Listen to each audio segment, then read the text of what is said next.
जय जय रघुवीर समर्थ गणेश शारदाश्चैव सद्गुरु सज्जनस्तथा आराध्य दैवतं गुह्यं सर्वमे रघुनंदन कृपा कटाक्षाची ये किरणे मोह समुद्राचे आटणे घडे जय त्या श्रीकृष्णे वंदूतया ते श्रीराम जयांचे करिता स्मरण होय सकल विद्यांचे अधिकरण ते वंदूया श्री चरण श्री गुरूंचे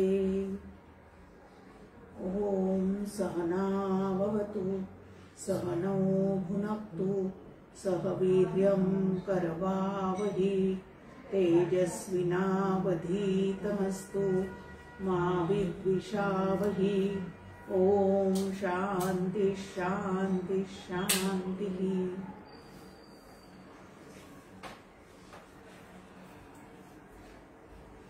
आनंद योगी परमपूज्य डॉक्टर काका श्रद्धेय मंदाते या उभय त्यांना मनपूर्वक वंदन करते। गुरुवर्य यमदेव आणि जाणता शिष्य नचिकेत या उभय त्यांना सुद्धा मनपूर्वक वंदन करते आणि वंदुतया ते फेसबुक पेजवरून श्रवण करणाऱ्या सर्व साधकांना मनपूर्वक अभिवादन करते।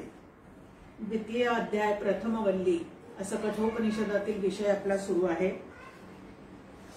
मागच्या वेळेला आपण एक महत्वाची काकांची ओवी पाहिली की म्हणून अहम ब्रह्माचे वल्ले अभेदाची ये बाहुबले रेटूनी संसार कल्लोळे पहिलं जावे। की भेदमय या सृष्टीतून आपल्याला पलीकडे जायचं असेल आणि अभेदाचं दर्शन जर घ्यायचं असेल, आता अभेदाचं दर्शन कशासाठी घ्यायचं तर सुखरूप होण्यासाठी, हे त्याचं उत्तर आहे। सर्व दुःखातून बाजूला होऊन सुखरूपतेचा आनंद ज्याला लुटायचा आहे त्याने अभेद दर्शन घेतलं पाहिजे। आणि हे अभेद दर्शन घेण्यासाठी काय केलं पाहिजे तर अहम ब्रह्मास्मी तत्वम असि इत्यादी महावाक्यांवर पूर्णपणे श्रद्धा ठेवून विश्वास ठेवून आपण विचार करायला शिकलं पाहिजे, तरच या संसार कल्लोळातून हळूहळू आपल्याला पार होता येईल असं काकांनी आपल्याला सांगितलंय। त्यानंतर 11व्या श्लोकामध्ये महत्वाचं श्रुती वाक्य जे आहे नेह नानास्ति किंचन, एका परब्रह्माशिवाय कुठेही काहीही खरोखरच दुसरं म्हणून नाही। मग दुसरं म्हणून जे काही दिसत आहे ते काय आहे तर ते निव्वळ भास आहे। कसा प्रकारचा तो भास आहे तर रज्जू सर्पा परी भासियले जगदंबर, एखाद्या रज्जूवर जसा सर्पाचा भास व्हावा त्याप्रमाणे ब्रह्मस्वरूपावर या जगताचा आणि आत्मस्वरूपावर देहाचा भास जो आहे तो तुम्हाला आम्हाला काय झालेला आहे तो सुरू झालेला आहे। मग आता जो भेददृष्टीने या जगतामध्ये वावरत राहतो त्या भेदाला सत्य मानतो तो त्याची गती काय आहे तर परत परत जन्म मृत्यूच्या फेऱ्यात अडकणे हे त्याच्या ठिकाणी सतत सुरू राहतं। कारण जगताला सत्यत्व दिलेलं असल्यामुळे जगतातल्या अनेक गोष्टी मनामध्ये त्याच्या ज्या आहेत त्या इच्छा कल्पना वासना या रूपाने तो धारण करून ठेवतो आणि अंतिमती सा गती याप्रमाणे दृश्य जगतातच अडकल्यामुळे परत परत दृश्य जगतामध्ये जन्म मरण रूप या संसारामध्ये तो सतत येत राहतो। पण अभेदाचं दर्शन घेणारे जे आहेत ते मात्र या संसाराचा निराश करून पूर्णपणे आत्मस्वरूपापर्यंत नक्की पोहोचलेले असतात। आता असं जे ब्रह्म आहे जे सर्वत्र सदा समत्वानी व्यापून आहे असं जे ब्रह्म आहे त्याला जर जाणायचं असेल तर नेमकं काय केलं पाहिजे ते आता 12व्या श्लोकापासून आपल्या समोर या ठिकाणी सांगितलेलं आहे की हृदय रूप कमळात राहणारे ब्रह्म। आता ते ब्रह्म नावाचं तत्व जर अत्यंत व्यापक आहे सर्वत्र सदा समत्वानी भरलेलं आहे तर ते हृदय कमळात आहे असं या ठिकाणी का म्हटलेलं आहे तर त्याचं कारण एकच आहे की व्यापक असणारं तत्व आपल्याच अंतःकरणामध्ये पाहायचं असेल आणि ध्यानाची प्रक्रिया त्याच्यासाठी आपल्याला करायची असेल तर ते नेमकी एक जागा त्याची इथं सांगून ठेवलेली आहे एकाग्र चित्त होण्यासाठी। ह्या पलीकडे ते संकुचित आहे असं मात्र अजिबात समजायचं नाही। तर तो वास्तविक पाहता तो पुरुष असं म्हटलेलं आहे, म्हणजे ते चैतन्य जे आहे ते परब्रह्म नावाचं जे तत्व आहे ते सर्वत्र सदा समत्वानी तिन्ही लोकांमध्ये वरचे 7 खालचे 7 इत्यादी जे लोक वर्णन केलेले आहे पुराणामध्ये त्या सर्वांमध्ये व्यापून दशांगुळे उरलेलं आहे असं त्याच्याविषयी नेहमी जाणते पुरुष आपल्याला सांगतात। पण असं जे तत्व आहे ते आकलनात येण्यासाठी सुरुवातीला आपल्याला जो अभ्यास सांगितलेला असतो तो व्यतिरेकाचा अभ्यास आहे। जगात व्यापून असणारं ब्रह्म शोधण्याच्या पूर्वी साधकांनी देहात व्यापून असलेलं ब्रह्म जे आहे ते आधी ओळखायचं असतं आणि ते ओळखण्यासाठी म्हणून ध्यान जे आहे ते करण्याची आपल्या समोर इथं प्रक्रिया ठेवलेली आहे। मला ध्यान करायचं असेल तर नेमकं कुठं करायचं आहे? आता इथं हृदय म्हणजे नेमकं काय आहे? हृदय म्हणजे ज्याच्यावर शस्त्रक्रिया केली जाते ते हृदय आहे का इथं? तर या ठिकाणी त्या हृदयाचा संबंध नाही, तर हृदय म्हणजे अंतःकरण आणि अंतःकरणात व्यापून असणारं असं जे चैतन्य नावाचं तत्व आहे त्यालाच पुरुष असं म्हटलेलं आहे। आणि बहिर्मुख असणाऱ्या अंतःकरणाला आधी आतमध्ये वळवून आतमध्येच त्या परमपुरुषाला त्या चैतन्य तत्वाला जाणण्याचा प्रयत्न साधकांनी केला पाहिजे। आणि म्हणून इथं सांगितलेलं आहे की अंगठ्या एवढ्या मापाचा पुरुष अंतःकरणात राहणारा असून त्या भूत भविष्याचे नियंत्रण करणाऱ्या आत्म्याला जाणले असता तो आपल्या देह रक्षणाची फिकीर करीत नाही। हेच ते ब्रह्मतत्व आहे की सुरुवातीला सर्वत्र ब्रह्म बघण्याच्या ऐवजी आपल्या अंतःकरणातलं आत्मतत्व जर आपल्याला नियमितपणे साधना करून ते जर आकलन झालं तर मग अन्वयाची साधना जी आहे ती अनुभवानंतर सहजच व्हायला लागते। सर्वत्र सदा समत्वानी ते व्यापून असलेलं आहे हे सहजच कळतं। या ठिकाणी तुकाराम महाराजांचा एक अभंग आठवतो, ते प्रार्थना करतात की अवघे देखे जन ब्रह्मरूप असं भाग्य मला कधी प्राप्त होईल असं विठ्ठलाला ते विचारतात। म्हणजे ते तत्व जे आहे ते सर्वत्र व्यापून आहे इथपर्यंतच्या अनुभवापर्यंत तुम्ही आम्ही नक्कीच पोहोचलं पाहिजे। पण तत्पूर्वी म्हणून 2 पद्धतीच्या साधना आपल्या समोर ठेवलेल्या आहे।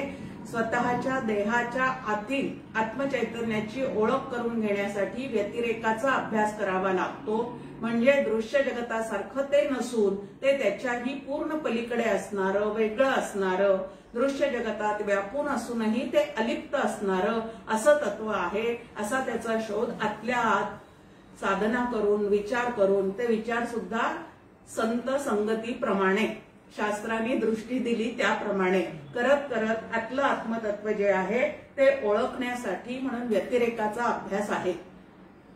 आणि अन्वयाचा अभ्यास नंतर सहजच होतो। जे आपल्या आतमध्ये आहे ज्याच्या सत्तेवर आपल्या सर्व इंद्रियांचे व्यापार चाललेले आहेत, ज्याच्या सत्तेवर आपल्याला भूतकाळ वर्तमानकाळ भविष्यकाळ इत्यादी कालगणनेत असणारे सर्व काही घटना परिस्थिती यांचा अनुभव सुरू आहे असं जे तत्व आहे ते जितकं माझ्यात आहे तितकं समोरच्या जीवांमध्ये सुद्धा व्यापून आहे। हे आपल्या आतलं आत्मतत्व कळलं की पुढची उडी घ्यायला अत्यंत सोपी होते। पण आधीपासूनच सर्वत्र ते पाहायला लागलो आणि आपल्या आतमध्ये असणारं तत्व जर ओळखलं नाही तर जशी 10व्याची गोष्ट आपल्याला सांगितली जाते नेहमी शास्त्राचा अभ्यास करत असताना की 10 जण मित्र जे आहेत ते प्रवास करायला निघालेले असतात। एका ठिकाणी त्यांना नदीतून पलीकडे जायचं असतं। आता प्रत्येकाला पोहता येत असतं म्हणून नाव वगैरे असं काहीही न घेता ते पोहून तिकडे जाण्याचा प्रयत्न करतात आणि सगळेच्या सगळे त्या तीरावर पोहोचतात। पोहोचल्यानंतर आपण 10 जण होतो, 10 जण बरोबर आलेत की नाही हे समजण्यासाठी म्हणून एक जण त्यातला जो आहे तो तिथं उभा राहतो आणि 1 2 3 4 या पद्धतीने सगळ्यांना मोजतो। त्यावेळेला ते 9 जण भरतात आणि तो स्वतःला मोजायचं मात्र पूर्णपणे विसरून जातो आणि 9 जण आहेत पण 1 जण जो आहे तो नक्की बुडालेला आहे असं समजून ते सगळेच्या सगळे काय करतात तर रडायला सुरुवात करतात। म्हणजे 9 जण तिथे त्यांना व्यवस्थित दिसतात पण स्वतःला मोजणं मात्र प्रत्येक जण त्या ठिकाणी विसरून जातो। मग त्या सगळ्यांचं रडणं पाहून त्या ठिकाणी एक सत्पुरुष त्या ठिकाणाहून जात असतात। ते म्हणतात तुम्हाला रडायला काय झालेलं आहे? म्हणे आम्ही 10 जण प्रवासाला निघालेले होतो, नदीतून त्या तीरावरून ह्या तीरावर येताना पोहत पोहत इकडे आलो तर 1 जण त्यातला गेलेला आहे असं आमच्या लक्षात येतंय आमच्यातला आणि म्हणून आम्हाला वाईट वाटत आहे. बरं म्हणे, आता मी मोजून पाहतो म्हणे. मग तो त्रयस्थ गृहस्थ जो आहे तो त्यांची संख्या मोजतो. त्यावेळेला ते मात्र 10 भरतात. आणि मग कसं काय तुम्ही मोजल्यावर 10 भरले? तर अरे प्रत्येक जण तुम्ही मोजत होते, पण स्वतःला मोजवायचं जे आहे ते मात्र त्या ठिकाणी पूर्ण विस्मरणात जात होतं. असं त्यांनी सांगितल्यानंतर आपण 10च्या 10 या ठिकाणी आहोत असं लक्षात येऊन ते पुनरपी आनंदित झाले. म्हणजे कारण नसताना दुःख ओढवून घेतलं होतं ते त्रयस्थ व्यक्तीने त्यांना तुम्ही 10 आहेत असं सांगितल्यावर मात्र ते आनंदरूप झाले. तसं श्री गुरु सुद्धा जो आनंद, जे ब्रह्म, जो देव तुम्ही शोधायचा प्रयत्न करत आहात ते बाहेर कुठं नसून तुमच्या आतमध्येच व्यापून राहिलेलं आहे असं तत्वमसी महावाक्याच्या आधारे, श्रुती वाक्याच्या आधारे तुम्हाला आम्हाला समजून सांगतात. मग आता त्यांनी तसं समजून सांगितल्यानंतर ते तत्व आपल्या आतमध्ये नक्कीच आहे, पण सद्यस्थितीमध्ये मात्र तुम्हाला आम्हाला ते गवसत नाही. म्हणून जी साधना दिलेली आहे ती मनापासून करता करता कधीतरी अलगद त्या तत्वाची ओळख होऊन जाते आणि तत्वमसीचं अनुभवात रूपांतर होऊन अहम ब्रह्मास्मी असं जे अनुभव वाक्य आहे ते साधकाच्या नक्की अनुभवाला येतं. म्हणून आधी आतमध्ये आपलं जे आत्मचैतन्य आहे ते शोधण्याचा प्रयत्न साधकांनी करायचा आहे. इथं म्हटलेलं आहे की असं हृदय कमळामध्ये, आता हृदय म्हणजे अंतःकरण, अशी जागा त्याची का सांगितली? तर बाकीचे इंद्रियांचे जे ज्ञानेंद्रियांचे बाहेरचे व्यापार आहेत ते आधी कमी कमी करत आणून आतमध्ये अंतःकरणामध्ये स्वतःच्या डोकवायचं आणि अंतःकरणाला कोणामुळे जाणवत आहे, अंतःकरणाला कळणं न कळणं हे जे चाललेलं आहे, ह्या पद्धतीचं जे ज्ञान होत आहे ते कोणाच्या सत्तेवर चाललेलं आहे या पद्धतीचा विचार करता करता ज्ञानघन परमात्मा चैतन्याच्या रूपाने आमच्या अंतःकरणाच्या आत बाहेर व्यापून असल्यामुळे तोच मी आहे ह्या अनुभवापर्यंत साधकाला नक्की पोहोचता येतं. इथं म्हटलेलं आहे की जो ह्या पद्धतीने आत्मचैतन्य हेच आपलं स्वरूप आहे हे जाणतो तो देह रक्षणाची फिकीर करत नाही.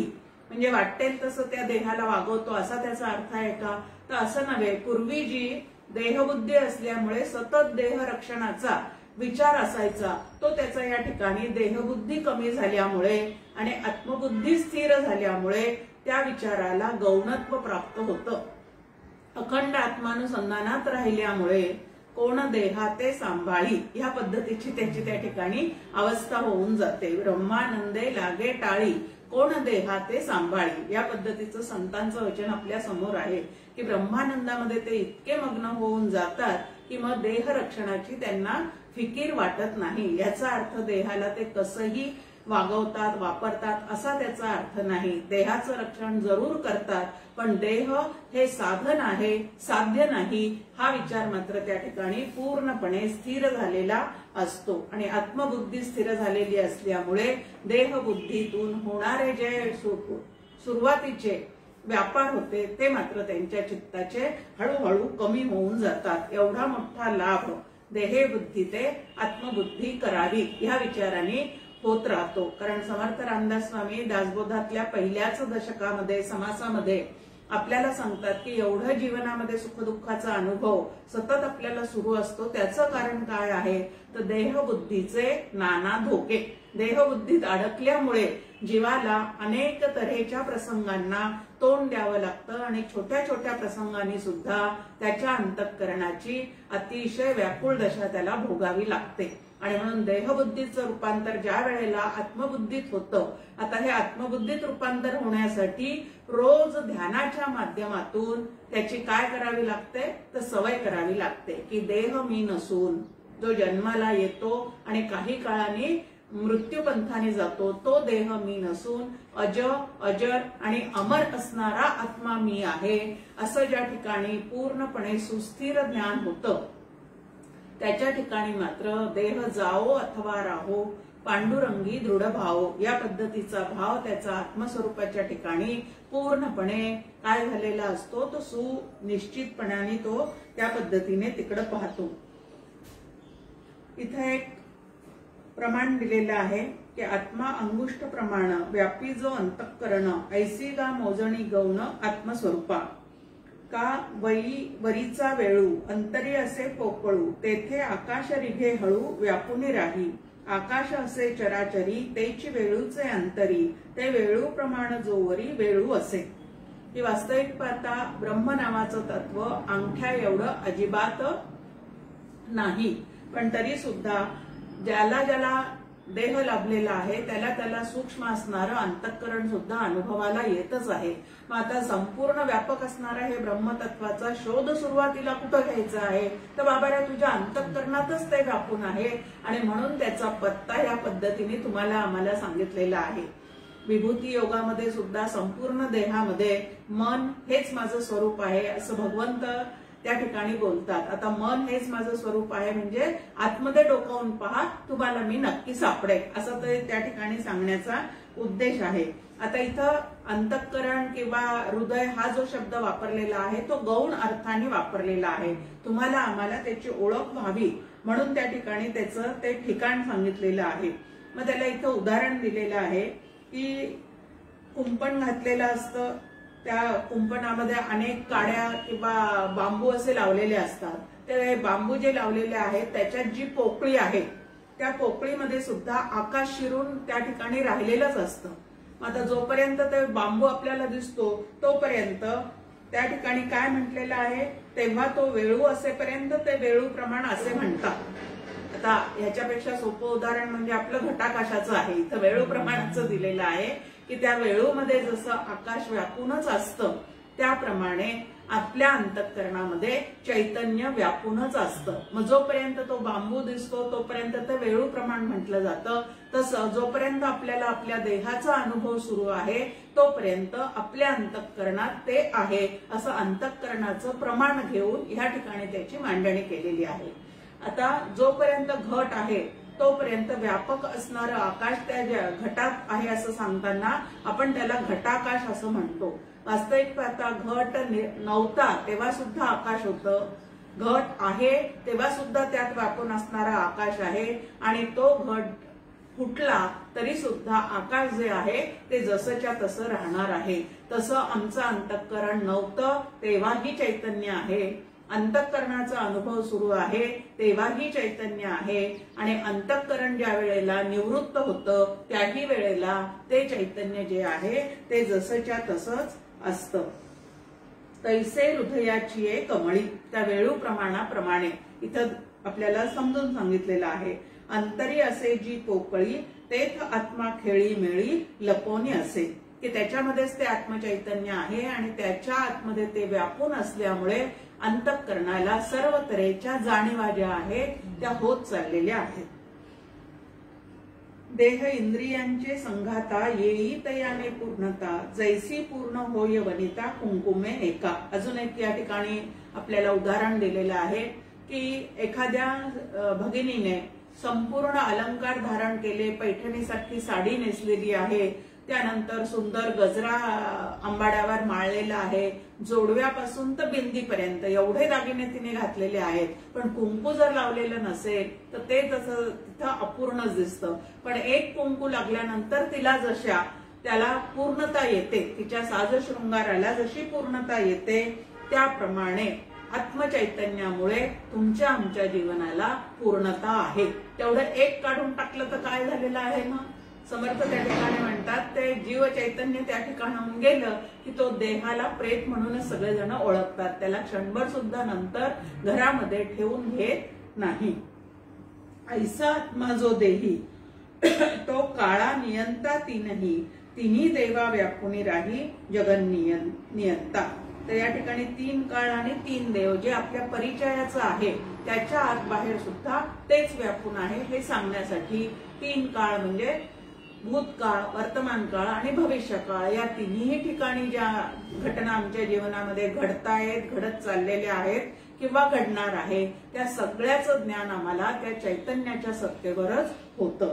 त्यानंतर 3 देव जे या संपूर्ण जगताचं काय करतात तर उत्पत्ती स्थिती लयाचं कार्य करतात, त्यांना सुद्धा ते आत्मतत्व तेवढंच तितकंच आणि तसंच काय आहे तर व्यापून उरलेलं आहे। ऐसा जो आत्मा जाणी वैर गुणादी न गणी आणि आपुले संरक्षणी निरीच्छ असे, की असा त्या आत्मतत्वाला आपलं स्वरूप म्हणून जो जाणतो तो सर्वत्र त्याला पाहतो, तेव्हा उपाधी जरी वेगळ्या वेगळ्या असल्या तरी सर्वजण हे माझं स्वरूप आहे हे त्याच्या लक्षात आलेलं असतं। आणि मग जसं आपण एका देहाच्या बाबतीमध्ये म्हणतो की आपलेच दात आणि आपलेच ओठ, जर दाताखाली ओठ आला आणि तो चावला गेला, जखम झाली, तर रागवायचं कोणावर? कारण आपलेच दात आपलेच ओठ। तसं चैतन्याच्या दृष्टिकोनातून विचार केला तर सगळ्या ठिकाणी मीच व्यापून आहे। मग कोणी माझा तिरस्कार केला, द्वेष केला किंवा प्रेम केला तर लोभवायचं कोणावर आणि रागवायचं तरी कोणावर? ह्या पद्धतीने त्याचं अंतःकरण जे आहे ते अत्यंत व्यापक विचार करणारं होतं आणि तो रागद्वेषापासून पूर्णपणे अलिप्त होतो। कारण सर्वत्र त्याला कशाचा अनुभव आहे? तर जिकडं पाहिल तिकडं त्याला स्वतःच्या स्वरूपाचाच अनुभव आहे। ज्या ज्या ठिकाणी मन जाय माझे त्या त्या ठिकाणी निजरूप तुझे, या पद्धतीच्या अनुभवापर्यंत तो पोहोचलेला असतो। त्यानंतर आता वरच्या याच्यात आत्मा कुठं राहतो हे सांगितलेलं आहे। 13व्या श्लोकामध्ये त्या आत्म्याचं स्वरूप कसं आहे ते आपल्या समोर मांडणी केलेली आहे की हा अंगठ्या एवढा पुरुष धूररहित ज्योतीप्रमाणे आहे। हा भूत भविष्याचा शास्ता आहे, तोच आज आहे, उद्या असणार आहे व तोच निश्चित ते ब्रह्म आहे। आता धूररहित ज्योतीप्रमाणे आहे, आता ह्याच चैतन्याला आत्मा म्हणतात। तसं आत्मज्योती, जगज्योती ह्या पद्धतीने सुद्धा त्याच्याविषयी बोललं जातं। संवित, चिती, आत्मा, जगज्योती, आत्मज्योती ह्या पद्धतीने त्याच्याविषयी बोललं जातं। तर हा कसा आहे? तर आता बाहेर ज्या वेळेला आपण देवापुढे दिवा लावतो तेव्हा तो दिवा लावण्यासाठी आपल्याला सामुग्री असावी लागते। एक तर पणती असावी लागते किंवा समई असावी लागते, त्यामध्ये तेल असावं लागतं, वात असावं लागतं आणि तो काय केला जातो तर त्या ठिकाणी तो अग्नीच्या साह्याने तो दिवा जो आहे तो त्या ठिकाणी पेटवला जातो। पण आत्मज्योत जी आहे ह्याच्यासाठी कुठलीही बाहेरची सामुग्री जी आहे ती अजिबात लागत नाही। तुमच्या आमच्या आतमध्ये ही आत्मज्योत जी आहे ती आमचा देह निर्माण होण्याच्या पूर्वीपासून त्या ठिकाणी असतेच असते। त्यानंतर ही ज्योत कशी आहे? आता बाहेरची ज्योत जी आहे, नवरात्रात ज्या वेळेला आपण आपल्या देवघरातल्या देवांसमोर दिवा लावतो त्यावेळेला 9 दिवस तो सारखा तेवता ठेवायचा असतो आपल्याला, त्यावेळेला आपल्याला सारखी एक क्रिया अजून करावी लागती आणि ती म्हणजे तो तेवणारा जो दिवा आहे त्याच्यावर गुल येत जातो आणि तो जर काढला नाही तर पूर्ण काजळी त्या ठिकाणी काय होते तर निर्माण होते, पण ते सारखं काढावं लागतं। तसं ह्या ठिकाणी धूर वगैरे काहीही त्या ठिकाणी नसतो, गुल निर्माण होत नाही, काजळी धरत नाही। ह्या पद्धतीने धूर रहित हा दिवा कसा आहे तर धूर रहित आहे। काजळे विना जी ज्योती न लगे तैल ना वाती, तैसा आत्मा सहज स्थिती अंतरी बसे। की तेल, वात, पणती इत्यादी बाहेरची कुठलीही आगपेटी इत्यादी सामुग्री ह्याच्यासाठी अजिबात लागत नाही। तर ही आत्मज्योती कशी आहे? आता स्वयंसिद्ध, स्वयंभू हे शब्द आपल्याला त्याचे तेच निर्माण होणार आहे, पण इथं तसं सुद्धा निर्माण झालेलं नाही, तर अखंड असणार असं ते तत्व आहे। मग ही ज्योत कशी आहे तर अखंड असणारी आहे। पाचही तत्वांचा दीपक लाविला ज्योती, ह्या पद्धतीने आपण ती आरती करतो। तर पाचही तत्वांचा म्हणजे 5 महाभूत, 5 प्राण, 5 ज्ञानेंद्रिये, 5 कर्मेंद्रिये, या सगळ्यांच्या आतमध्ये ते आत्मतत्व व्यापून असल्यामुळे त्यांच्या ठिकाणी कशाची क्षमता आलेली आहे तर ज्ञान करून घेण्याची जी आहे, बाहेरच्या गोष्टींचं ज्ञान करून घेण्याची क्षमता सुद्धा त्यांच्यामुळेच आलेली आहे। इतका तो आत्मा तुमच्या आमच्या देहाच्या आतमध्ये सहजतेने असतो। इतका सहजतेने असून सुद्धा, अंतरी असून सुद्धा त्याच्याकडे आपण दृष्टी देत नाही किंवा वळत नाही, म्हणून तो आत असून सुद्धा तुम्हाला आम्हाला काय होत नाही तर समजत नाही, कळत नाही। अंगुष्ठा प्रमाण ही ज्योती योगी ध्यानी अलंबती, ब्रह्मज्योती ते सामावती आनंद रूप। की त्याच्याशी योग जुळून येण्यासाठी आता हठयोगाचा एक मार्ग आहे, त्यामध्ये ते योगी लोक जे आहेत ते आसन वगैरे घालून त्याच्याशी एकरूप होण्याचा प्रयत्न करतात, पण इथं योग शब्दाचा अर्थ आहे जुळून येणे. मग भक्ती मार्गाने सुद्धा त्याच्याशी आपल्याला काय करता येतं तर आपला योग जुळवून आणता येतो. पण काय आहे, शांत चित्तानी हृदय कमळामध्ये ती आत्मज्योत अखंड तेवत आहे आणि ती जाणण्याचा प्रयत्न दिवसभरातल्या काही क्षण तरी, दिवसभरातून काही क्षण तरी आपण शांत चित्ताने त्याचं अनुसंधान टिकवण्याचा काय केला पाहिजे तर प्रयत्न केला पाहिजे. आणि सगळे ध्यान करणारे जे योगी लोक आहेत, मुनी लोक आहेत, ते ह्या पद्धतीने आता ते हिमालयात जाऊन कुठेतरी गुहेत जाऊन ह्या पद्धतीने खनाळामध्ये म्हणजे गळीत जाऊन ह्या पद्धतीने काय करतात तर ध्यान लावून त्याचा शोध घेण्याचा प्रयत्न करतात. पण तुम्ही आम्ही प्रापंचिक लोक आहोत आणि प्रापंचिक लोकांना सुद्धा ब्रह्मरूप होईपर्यंत साधना नक्की करता येते हे संतांनी आपल्याला दाखवून दिलेलं आहे. फक्त त्याच्यासाठी थोडे आहे चित्त साह्य झाली. आपले चित्त जे आहे ते मात्र त्याच्यासाठी साह्यभूत करून घ्यावं लागतं. ऐसी ही आत्मज्योती नित्य जगाची नियंती आजवरी जी होती पुढेही असे. की ही आत्मज्योत आहे ती कधीही मंद होत नाही, ती कधीही विझत नाही, ती अखंड असणारी अशी आत्मज्योत आहे आणि संपूर्ण जगताचं नियंत्रण जे काय आहे ते सगळं नियंत्रण तिच्या सत्तेवरच चाललेलं आहे. हीची ज्योती हे नचिकेता ब्रह्मरूपती तत्वता ऐसेनी होय जो जाणता तो ब्रह्म जाणे. की तू ज्या ब्रह्माविषयी विचारलं होतं ना ते ब्रह्म हेच आहे, ते आपल्या आतमध्येच आहे आणि असाच त्याचा शोध घेण्याचा प्रयत्न आहे. तो जो करतो तो हळूहळू ब्रह्मस्वरूप होऊन राहतो, ब्रह्मज्ञ होऊन राहतो. आता भेददृष्टीचे फळ काय आहे. आता इतकं श्रुती माऊलींनी संतांनी आपल्याला समजून सांगितलेलं असून सुद्धा आपल्याला भेद ज्या वेळेला सत्य वाटत राहतो त्यावेळेला आपली गती काय होती ते या ठिकाणी सांगितलेलं आहे. की ज्याप्रमाणे पर्वत शिखरावर पडलेले पावसाचे पाणी पर्वतावरून वाहून जाते त्याप्रमाणे उपाधीनुसार आत्मे अनेक आहेत असे समजणारा त्यांनाच जन्म मरणात्मक अनेक आत्मरूपांना प्राप्त होतो. आता पावसाळ्यात आपण पाहतो की उंच उंच असणाऱ्या डोंगरांवरून त्यांच्या कड्यांवरून पाणी जे आहे ते मेघातून पडलेलं पाणी जे आहे त्या कड्यांवर पडतं आणि तिथं पडल्यावर ते एकसंधपणे न वाहता अनेक धारा त्याच्या निर्माण झालेल्या दिसतात. आणि त्यामुळे पुण्यात आल्यापासून आपण एक गोष्ट पाहतो की पावसाळ्याचे दिवस आले की आपापल्या गाड्या घेऊन सगळेजण काय पाहायला जातात तर ते जलप्रपात जे आहेत ते पाहायला सगळेजण धावत असतात, धबधबे पाहायला धावत असतात. पण हे तात्पुरतं असतं. मग आता एकच पावसाचं पाणी पण ते अनेक रूपांनी जसं वाहत जाताना दिसतं आणि तिथं एका पाण्याऐवजी अनेक धाराच सत्य आहेत असं जे वाटतं त्याला भेद दर्शन असं म्हटलेलं आहे. इथं म्हटलंय की उंच अचळीचे सुळे वरी पर्जन्यधारा कोसळे जळ जे पायातळी बळे विरून जाई. की ते वरून डोंगरावरून येतं पायथ्याकडे जातं आणि पायथ्याकडे आलं की ते जल कसं होऊन जातं तर विरून जातं, परत वाहतं असं नाही, काही ठिकाणी वाहताना दिसतं. तसं या ठिकाणी काका आपल्याला म्हणतात की तैसे कर्ण सुळकेवरी श्रुती वर्षे नाना परी परी अज्ञजनांचे अंतरी विरून जाई.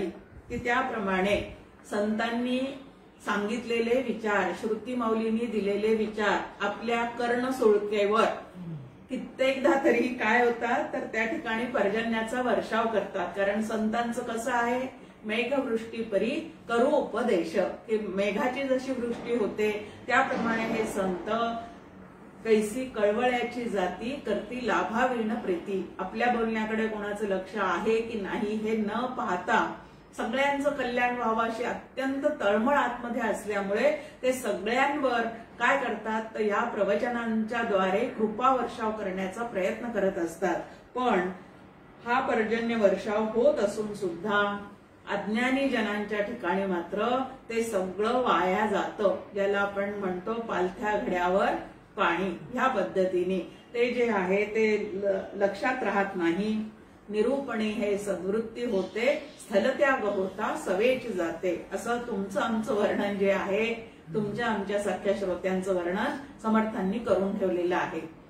की निरूपणाच्या ठिकाणी सगळं काही असंच आहे, असंच आम्हाला शिकायचं आहे, हेच आचरणात आणायचं आहे, या पद्धतीने सगळे विचार निरूपणाच्या ठिकाणी तुमच्या आमच्या ठिकाणी होत राहतात. पण तिथून उठल्यानंतर मात्र अहो कितीदाही ऐकलं तरी आमच्या हे लक्षातच राहत नाही, या पद्धतीची तक्रार जी आहे ती श्रोत्यांच्या ठिकाणी सुरू असते.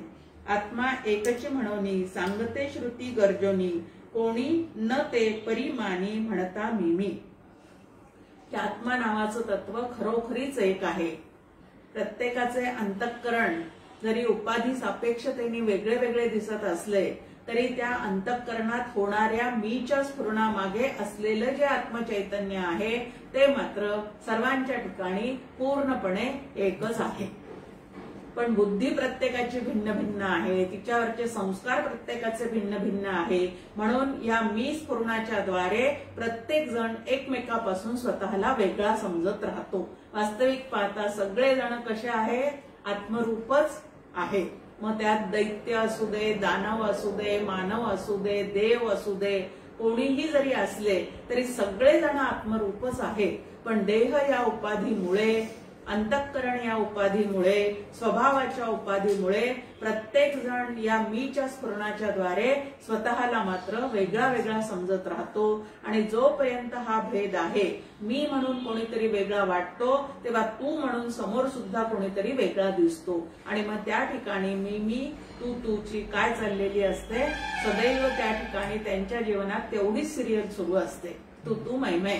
आणि त्या ठिकाणी शांती, तृप्ती, समाधान अजिबात त्या ठिकाणी त्यांना कधीही अनुभवता येत नाही. म्हणून या जन्ममरणी होई तया ते पाठवणी, जे जीवाची स्मरणी नाना आत्मे. जीवांना मात्र आत्मे अनेक आहेत असं वाटतं. वास्तविक पाहता आत्माराम, आत्मा हे एकमेव अद्वितीय. मागच्या श्लोकात आपण 11व्या श्लोकात पाहिलं, नेह नानास्ति किंचन, हे एका आत्मस्वरूपाशिवाय कुठेही काहीही दुसरं नाही असं श्रुती आपल्याला गरजून सांगत असताना त्या श्रुतीच्या सांगण्याचा संतांनी प्रत्यक्ष अनुभव घेऊन आपल्याला तसंच सांगितलं असून सुद्धा तुम्हाला आम्हाला मात्र उपाधी सापेक्षतेने भेद जाणवत राहतात. आणि त्या भेदामुळेच तुम्ही आम्ही काय करतो तर दुःख जे आहे ते तुमच्या आमच्या अनुभवाला येतं. जेथे जेथे दुसरं म्हणून तुम्हाला आम्हाला काही जाणवतं त्या त्या ठिकाणी रागद्वेष जे आहे ते त्याच्या पाठोपाठ निर्माण होतात. म्हणजे भेद दृष्टीमुळे, द्वैत बुद्धीमुळे, भय नावाची गोष्ट, त्यानंतर रागद्वेष इत्यादी जे विकार आहेत ते त्याच्यामुळेच मनामध्ये निर्माण होतात. मग आता सगळ्या दुःखाचं मूळ कारण आपल्याला काय आहे तर जवळजवळ दुजे मांडे, तुकाराम महाराजांचा अभंग आहे आपल्यासमोर, जवळजवळ दुजे मांडे तव तव संसार भय जोडे. श्रुती माऊली आपल्याला म्हणते, द्वैतात वै द्वितीयात वै भयम भवती, की दुसरेपणाच्या अनुभवामुळे भय नावाचा विकार जो आहे तो तुम्हाला आम्हाला सगळ्यांना काय झालेला आहे तर जडून राहिलेला आहे. आणि म्हणून अभेद दृष्टीची अंतःकरणी घ्यावी धणी, असं डॉक्टर काकांच्या एका काव्यामध्ये आपल्या समोर साधना सांगितलेली आहे की भेद तर दिसतच राहणार आहे, पण या भेदाच्या मागे एक अभेदाने भरलेलं तत्व सुद्धा कायम आहे. किंबहुना जिथं जिथं भेद दिसतात तिथं तिथं अभेद नावाचं तत्व त्याच्या पाठीमागे असतंच असतं. हे लक्षात ठेवून साधकांनी त्या अभेदाकडे पाहण्याचा प्रयत्न केला तर भेददृष्टी मावळून अभेद दृष्टी जी आहे ती त्याला सर्व दुःखातून काय करू शकते तर बाजूला नेऊन आनंद रूप स्वतःची जी काय स्वतःचे आनंद रूपता जी आहे ती अनुभवाला आणून देऊ शकते. आणि म्हणून भेदा वाचूनी जगसारे पाहणे, भेद दिसणारच आहे, या भेदातच तुमचा आमचा सगळा व्यवहार चालणार आहे. पण या भेदाच्या मागे काय आहे तर अभेद नावाचं तत्व आहे. आता आपण पाहतो वर्ण, जाती, त्यानंतर लिंग दृष्टीने काही भेद, स्त्रीलिंगी, पुरुषलिंगी, ह्या पद्धतीने लिंगाच्या साह्याने काही भेद आहेत, काही जातीच्या रूपाने भेद आहेत. पण माणूस म्हणून जर सगळ्यांकडे आपण पाहिलं, मानव म्हणून जर सगळ्यांकडे पाहिलं तर सर्वत्र सदा समत्वाने तेच तत्व आहे की नाही. देशामुळे काही भेद दिसतात, काही वर्णामुळे भेद दिसतात, पण कुठल्याही वर्णाचा असला तरी आत्मा नावाचं तत्व त्याच्या आतमध्ये आहे. कुठल्याही जातीचा जरी असला तरी आत्मा नावाचं तत्व त्याच्या आतमध्ये भरून राहिलेलं आहे.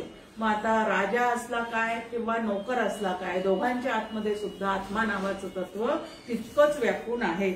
असं जिथं जिथं भेद दिसतात तिथं तिथं भेदाला बाजूला सारून अभेद दर्शन घेण्याचा आम्ही काय केला पाहिजे तर प्रयत्न केला पाहिजे. आता भेददृष्टीचं फळ काय आहे तर परत परत जन्म आणि मृत्यू यांच्या चक्रामध्ये अडकून पडणे.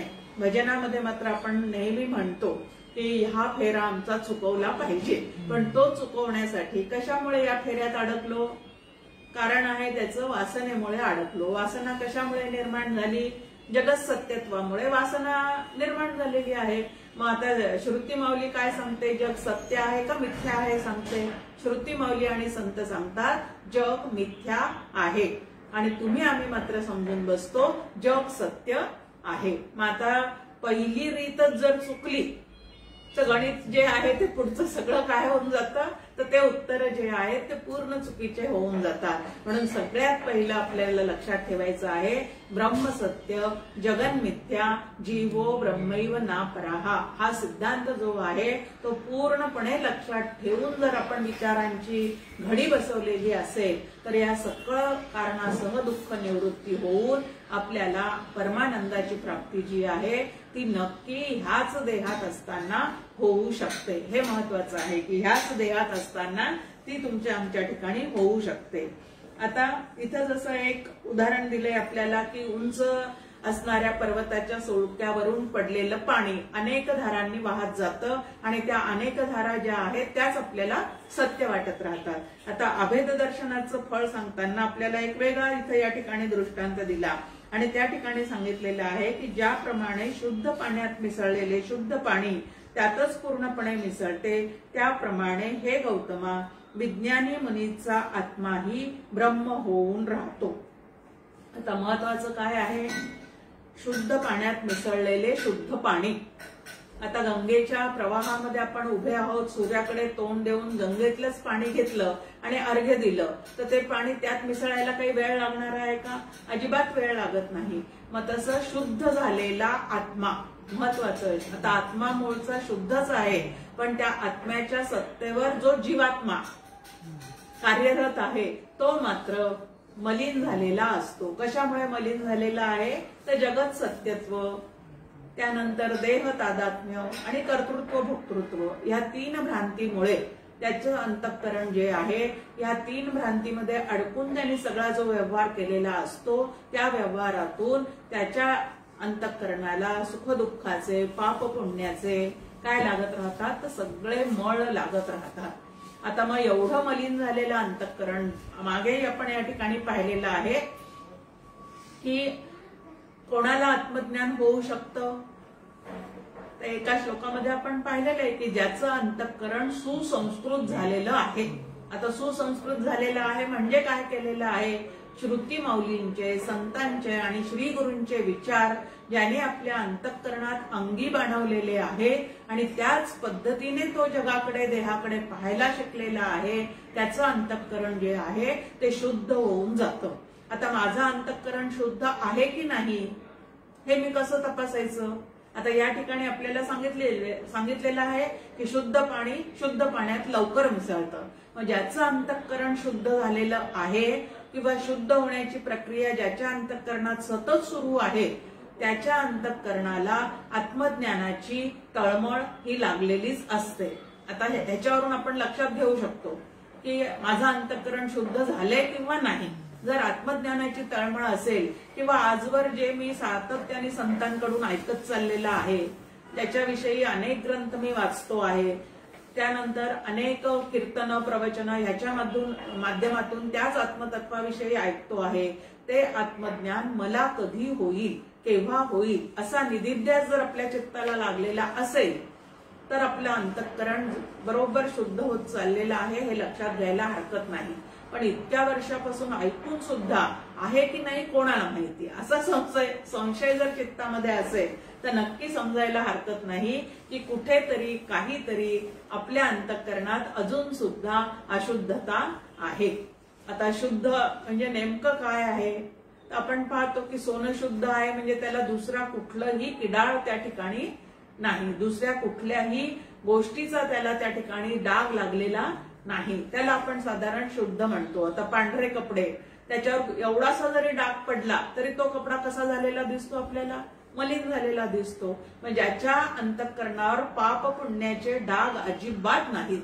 आता इथे लक्षात घ्यायचं की त्याच्या चित्तावर, कारण मी करता आहे असं जर कर्तृत्वाची भावना आत असेल तर मी अमकं केलं तर मला पुण्य मिळणार आहे, मी तमकं केलं तर पाप होणार आहे. आता व्यावहारिक सत्तेत पाप पुण्य हे लक्षात ठेवूनच आपण जे करायचं ते कर्म करायचं आहे. पण मी निमित्त मात्र आहे हा भाव जो आहे तो त्या ठिकाणी जपलाच पाहिजे.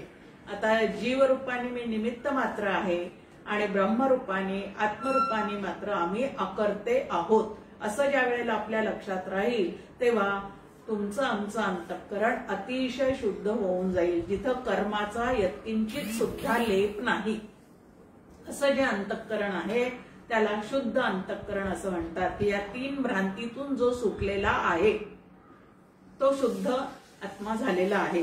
आणि असा जो शुद्ध झालेला आहे विचाराने स्वतःला ज्यांनी पूर्णपणे या 3 भ्रांतीतून सोडवून घेतलेला आहे, असा जो जीवात्मा आहे तो ब्रह्मरूप व्हायला वेळ लागत नाही. जेणे भ्रांतीपासून हिरतले गुरुवाक्य मन धुतले. आता आपल्याला ज्ञानेश्वर माऊलींनी साधना सांगितलेली आहे की भ्रांतीपासून हिरतले, सुरुवात या 3 भ्रांतीपासून मोकळं व्हा आणि त्यानंतर गुरुवाक्याने मन धुवा. आता मन जर अशुद्ध असेल, आता मन अशुद्ध म्हणजे मी येऊ आहे त्यों आहे असं देहाच्या सापेक्षतेने, बुद्धीच्या सापेक्षतेने आणि परिस्थितीच्या सापेक्षतेने जे अभिमान आपल्याला जडलेले आहेत ते सगळे आपल्याला अशुद्ध करणारे आहे. आणि सत्याचा जो स्वाभिमान तोची जाणावा निराभिमान, असं समर्थांची आपल्या समोर एक ओवी आहे. सत्याचा स्वाभिमान म्हणजे सत्याचा घेतलेला अभिमान. सत्य फक्त एकच आहे, त्याला ब्रह्म असं म्हणतात, त्याला आत्मा असं म्हणतात, त्यालाच राम किंवा कृष्ण असं म्हणतात. आणि त्यांचं होऊन राहणं, तेच होऊन राहणं असं जेव्हा घडतं त्यावेळेला तो शुद्ध आत्मा झालेला असतो. आणि म्हणून ब्रह्मविद ब्रह्मैव भवति असं म्हटलेलं आहे. आता शुद्ध पाणी शुद्ध पाण्यात जसं लवकर मिसळतं तसं या भ्रांतीतून स्वतःची सुटका करून घेऊन आणि महावाक्याचं अखंड चिंतन करून करून ज्याने आपलं अंतःकरण शुद्ध आणि स्वच्छ केलेला आहे असा जीवात्मा ब्रह्मरूप लगेच होऊन जाऊ शकतो. पण असं जर ज्याचं अंतःकरण शुद्ध नाही तो मात्र प्रयत्न करून सुद्धा, आता प्रयत्न या ठिकाणी काय होतात, जे करायला पाहिजे ते विचार न करता अनेक गोष्टी केल्या जातात. न जाणता कोटीवरी साधने केली परोपरी तरी मोक्षाचा अधिकारी होणार नाही, असं समर्थ आपल्याला स्पष्ट सांगतात. की जे साधना करायची ती जाणून करा, व्यवस्थित करा आणि मग शुद्धाला शुद्धामध्ये मिसळायला वेळ लागत नाही. तसं शुद्ध झालेल्या अंतःकरणामध्ये मी आत्मा आहे, अहम ब्रह्मास्मी असं अनुभव वाक्य आतून यायला वेळ लागत नाही. बाहेरून ऐकलेलं आहे आपण, पण आतून त्याप्रमाणे हो हो हे खरंच आहे, मीच तसा आहे असं ज्या वेळेला आतून आपल्याला स्फुरण होईल त्यावेळेला मात्र त्या ठिकाणी पूर्ण ब्रह्मरूपता तुम्हाला आम्हाला येऊ शकते. जेथे दुजे जय दिसे तेथे भय सहजचे असे आणि रागद्वेष भरवसे करीती घाता. की भय नावाचा विकार, रागद्वेष नावाचे जे विकार आहेत ते तुमचे आमच्या ठिकाणी अंतःकरणात असणारे विकारच आपल्या आयुष्याचा म्हणजे आनंदी जीवनाचा खूप घात करतात. पण हे आपल्या लक्षात तरी येतं का? जेव्हा जेव्हा आपल्याला दुःख होतं तेव्हा तेव्हा आपला हात नेहमी बोट समोर असतं की त्याच्या वागण्यामुळे, त्याच्या बोलण्यामुळे, त्याच्या पाहण्यामुळे माझ्या अंतःकरणाला दुःख झालेलं आहे. मग आता या ठिकाणी तर आपल्याला असं वाटतं आणि समर्थ तरी आपल्याला सांगतात येथे बोल नाही जनासी शिकवावे आपुल्या मनासी. की बाहेरच्या लोकांना बोल लावण्यात काही अर्थ नाही, तर सुख आणि दुःख नेमकं कशामुळे होतं त्याचं या सगळ्या उपनिषदांचा अभ्यास करून समर्थ आपल्याला एका ओवीमध्ये सांगतात, विवेकाचे फळते सुख, अविवेकाचे फळते दुःख. तुम्ही विवेकी झालात तर सुखच सुखाचा अनुभव आहे आणि अविवेकी झालात तर दुःखाचा अनुभव आहे. मग जेव्हा जेव्हा माझ्या अंतःकरणाला दुःख होतं तेव्हा तेव्हा मी अविवेकी आहे. दुसऱ्याकडे बोट दाखवण्यापेक्षा आपण लक्षात घ्यावं की मी अविवेकी आहे. मग मी जर अविवेकी आहे आणि मला दुःख होत चाललेलं आहे आणि दुःख तर मला मुळीच नको आहे, मग माझ्या चित्तातला विवेक केव्हा जागृत होईल हा प्रश्न आपल्याला पडला पाहिजे. मग हा विवेक जागृत करण्यासाठी कोणाची संगत धरावी? मग आपल्या समोर आहे, चंद्र तेथे चंद्रिका, शंभू तेथे अंबिका, संत तेथे विवेका सहजची असे, की जेथे संत असतात त्या संतांच्या संगतीत बसावं.